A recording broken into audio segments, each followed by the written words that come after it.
Si miramos los números fríos, Ozzy Osbourne debería ser un cadáver desde 1985. No es una exageración, es una estadística médica. Hablamos de un hombre que, durante la década de los 80, estableció una dieta base que consistía en 4 botellas de coñac al día. Y no estamos hablando de fiestas de fin de semana. Esto era un martes cualquiera. Esto era su desayuno.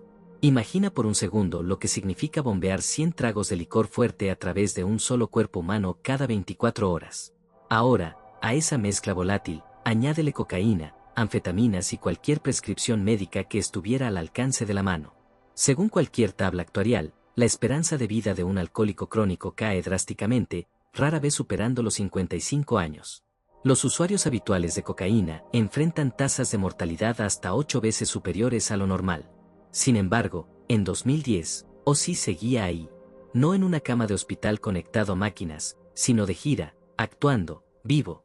Los científicos dejaron de ver esto como suerte y empezaron a verlo como una anomalía biológica que debía ser estudiada.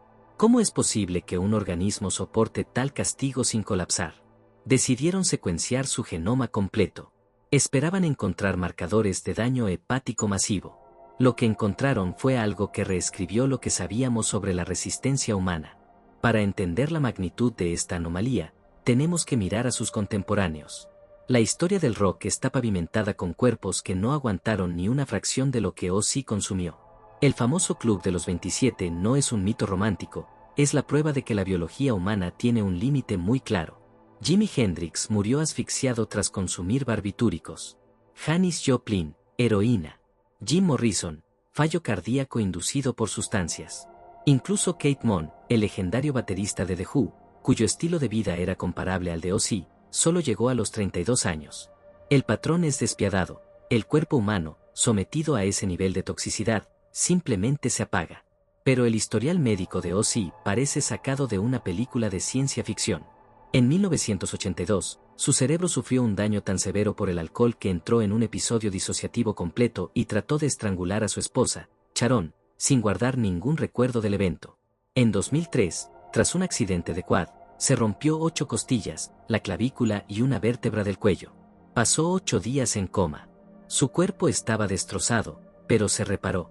Sobrevivió a sobredosis que habrían matado a un elefante en los años 70 y 80. Durante décadas, la gente atribuyó esto a una suerte divina o a una constitución fuerte. Pero cuando Nome Inc. y Cofactor Genomics entregaron los resultados de su estudio de $200,000 en 2010, la conclusión fue mucho más fascinante. Ozzy no estaba jugando con las mismas reglas que el resto de nosotros. Su supervivencia no era un milagro, era una adaptación evolutiva llevada al extremo. Entremos en la ciencia dura, porque aquí es donde la historia se vuelve increíble. Los investigadores buscaban la respuesta a una pregunta simple: ¿por qué su hígado no se desintegró? La primera gran revelación vino del gen ADH4. Este gen es el arquitecto de la alcohol deshidrogenasa, la enzima que tu hígado utiliza para descomponer el alcohol. Cuando bebes, tu cuerpo convierte el etanol en acetaldehído, y luego en ácido acético para expulsarlo. El problema es el paso intermedio, el acetaldehído. Es un veneno puro. Es lo que te da resaca, lo que mata tus células y lo que causa cirrosis. Aquí está la diferencia. El gen ADH4 de Ozzy tiene una mutación extremadamente rara que produce una versión hiperactiva de esta enzima. Los científicos calcularon que su cuerpo procesaba y eliminaba el alcohol aproximadamente un 40% más rápido que el de un ser humano promedio. Piénsalo de esta manera: si tú y Ozzy os quedáis parados dentro de un edificio en llamas, siendo el fuego el alcohol, tú te quedas allí 10 minutos sufriendo quemaduras graves. Ozzy, gracias a su genética, encuentra la salida en 5 minutos. No significa que sea inmune al fuego, todavía se quema, pero su tiempo de exposición al agente más tóxico se reduce drásticamente. Esa ventaja del 40%, acumulada durante 40 años de consumo diario, es la diferencia entre la vida y la muerte. Pero la defensa no terminaba ahí. Su genoma mostró una actividad inusual en el gen MGMT y en los productores de glutatión. El glutatión es el antioxidante maestro del cuerpo. Imagina que tu cuerpo es una casa que está siendo vandalizada constantemente por las drogas y el alcohol. En una persona normal, los reparadores no dan abasto y la casa se derrumba. En el caso de Ozzy, su genética dotó a su cuerpo de un equipo de reparadores de élite que trabajaban turnos dobles. Su hígado se estaba destruyendo, sí, pero se regeneraba a una velocidad vertiginosa, manteniéndose funcional justo al borde del abismo. Sin embargo, el doctor Nathan Pearson, quien analizó los datos, señaló una ironía cruel. Los mismos genes que mantuvieron a Ozzy con vida fueron los que casi garantizaron que se convertiría en un adicto. Hablemos del gen COMT. Este gen regula cómo se descompone la dopamina en el córtex prefrontal de tu cerebro. Existen dos variantes principales, los guerreros y los preocupados. Los preocupados descomponen la dopamina rápido, son cautelosos y evitan el riesgo. Los guerreros, como Ozzy, tienen una descomposición lenta.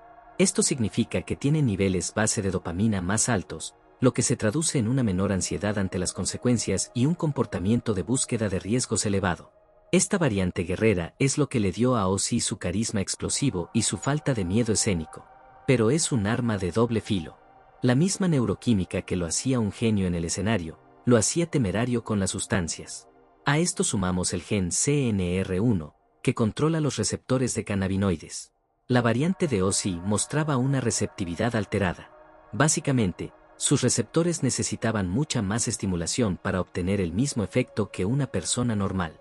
Esto creó un bucle de retroalimentación infernal. Para sentir algo, tenía que consumir cantidades industriales. Y al consumir más, su tolerancia aumentaba, obligándolo a consumir aún más. El estudio concluyó que Ozzy tenía una predisposición genética a la adicción 6 veces superior a la media. Si la población general tiene un riesgo del 10%, Ozzy partía con un 60% de probabilidades antes de siquiera tomar su primer trago. Sus genes cargaron el arma, y el entorno del rock and roll apretó el gatillo. Cuando la noticia del genoma salió a la luz, los titulares mundiales gritaron al unísono: Ozzy Osbourne es un neandertal. El príncipe de las tinieblas tiene ADN de cavernícola. Era la historia perfecta. El hombre más salvaje del rock resulta ser, literalmente, un hombre prehistórico. Pero, ¿qué hay de verdad en esto? Vamos a desmentir el mito y explicar la ciencia real, que es mucho más interesante. Los investigadores encontraron un segmento en el cromosoma 10 de Ozzy con marcadores claros de ascendencia neandertal. La prensa sensacionalista omitió un detalle clave: casi todos los humanos de ascendencia europea o asiática tienen entre un 1% y un 4% de ADN neandertal. Tenerlo no hace a Ozzy especial. Lo que hacía especial al hallazgo no era la presencia de estos genes, sino cuáles eran. Ozzy heredó variantes específicas relacionadas con el metabolismo y la respuesta inmune que permitieron a los humanos antiguos sobrevivir a la edad de hielo. Piénsalo, los neandertales necesitaban procesar grasas eficientemente durante hambrunas y tener sistemas inmunes de acero para sobrevivir infecciones sin medicina. La teoría es fascinante. Ozzy podría haber heredado un kit de supervivencia diseñado para soportar el frío glacial y la carne cruda, y su cuerpo utilizó esas mismas herramientas para sobrevivir a la cocaína y al alcohol.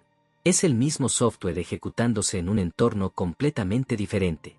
Aunque algunos genetistas critican esto como una simplificación, la idea de que variantes antiguas confirieron una resistencia moderna es una hipótesis poderosa sobre la resiliencia biológica.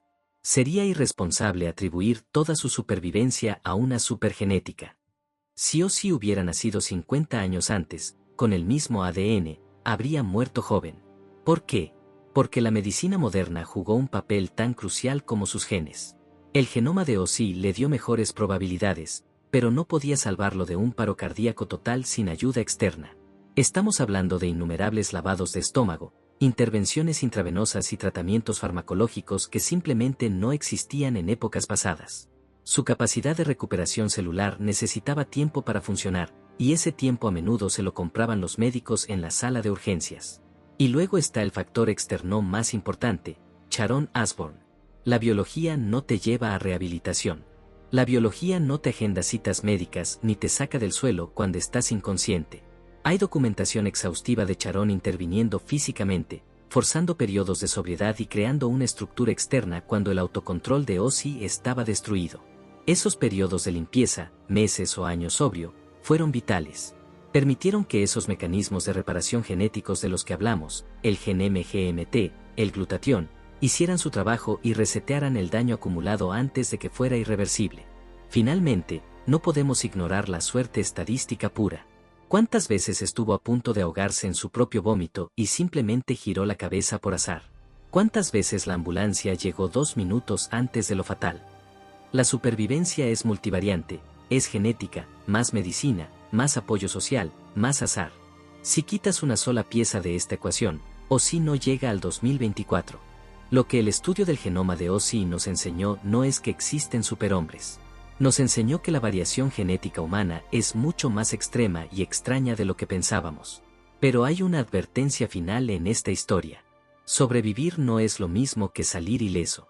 Ozzy ha llegado a los 70 años, sí, pero está pagando un precio altísimo. Parkinson, problemas de movilidad severos, dolor crónico.